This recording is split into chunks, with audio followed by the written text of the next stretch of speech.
আসসালামু আলাইকুম। ওয়ালাইকুম আসসালাম রহমতুল্লাহ। শবে মেরাজ ও শবে বরাত উপলক্ষে আমাদের সমাজে প্রচলিত ইবাদত এই সারা রাত নামাজ পড়া, হালুয়া রুটি বিতরণ করা শরিয়া। আপনারা হালুয়া রুটি বন্ধ করে দিতে চান তো দেন। শরীয়ত মর্যাদা কতটুকুন? শবে মেরাজের রাতের কোনো খাস ইবাদত হাদিসের মধ্যে আসে নাই,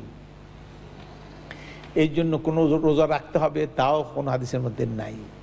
অতএব এটা এইগুলি এমনি ইবাদত তো আসেই, প্রত্যেক রাতের মধ্যে তাহাজ্জুদ আসে না, আমিনাল লাইলি ফাতাহাজ্জাদ বিহি নাফিলাতাল লাক। তাহলে আপনাকে তাহাজ্জুদ পড়তে বলা হয়েছে বিশেষ বিশেষ রাতে না প্রতি রাতে? ইয়া আইয়ুহাল মুজাম্মিল কুম আল লাইলা, প্রত্যেক রাতের কথাই গেছে, রাতে উঠো দাঁড়াও।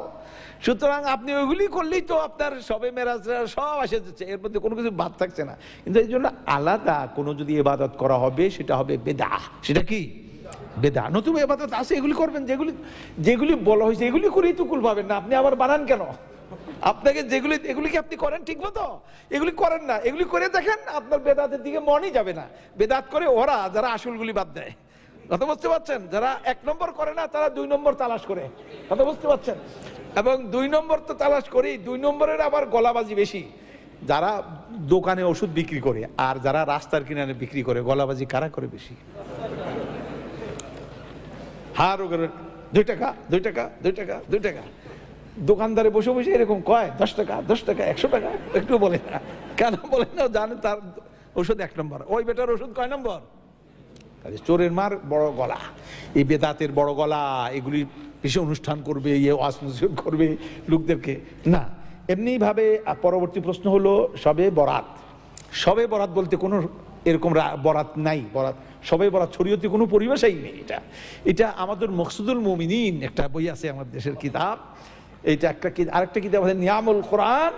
এই টাইপের কিছু কিতাব আছে, এদের নিজস্ব পরিভাষা।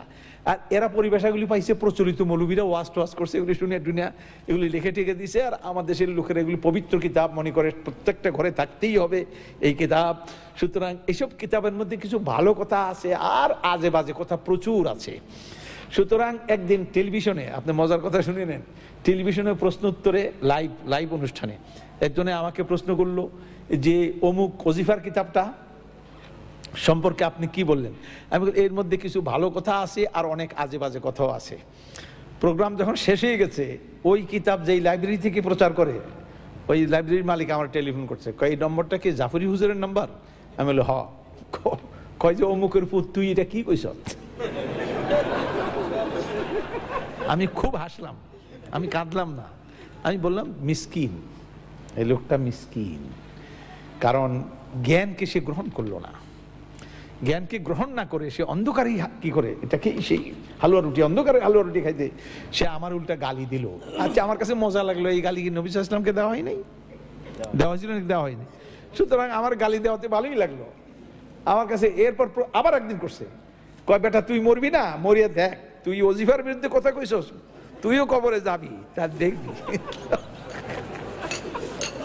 ইন্না লিল্লাহি, এর মধ্যে দুরুদে লাকি, এরপরে দুরুদে হাজারি, এরপরে দুরুদে তাজ, এগুলি কোত্থেকে আনছে? ইন্না লিল্লাহি ওয়া ইন্না ইলাইহি রাজিউন, এই সমস্ত তারা। আর দোয়ায়ে গঞ্জুল আরশ, তারপরে দোয়ায়ে কুমকুম ইয়া হাবিবি, ইন্না লিল্লাহ, এগুলি পড়ে লোকেরা বসে বসে। এগুলি যদি আমরা আলোচনা করি, একদিন আমি কইছিলাম যে এটাকে এই বইটা আনছি পরে আইনা, আমি কইলাম যে এটাকে পোস্টমার্টম করব, পোস্টমার্টম।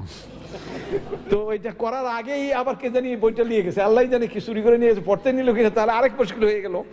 তা আমি আবার আনবো ইনশাল্লাহ, এটা নিয়ে কথা বলবো যে এই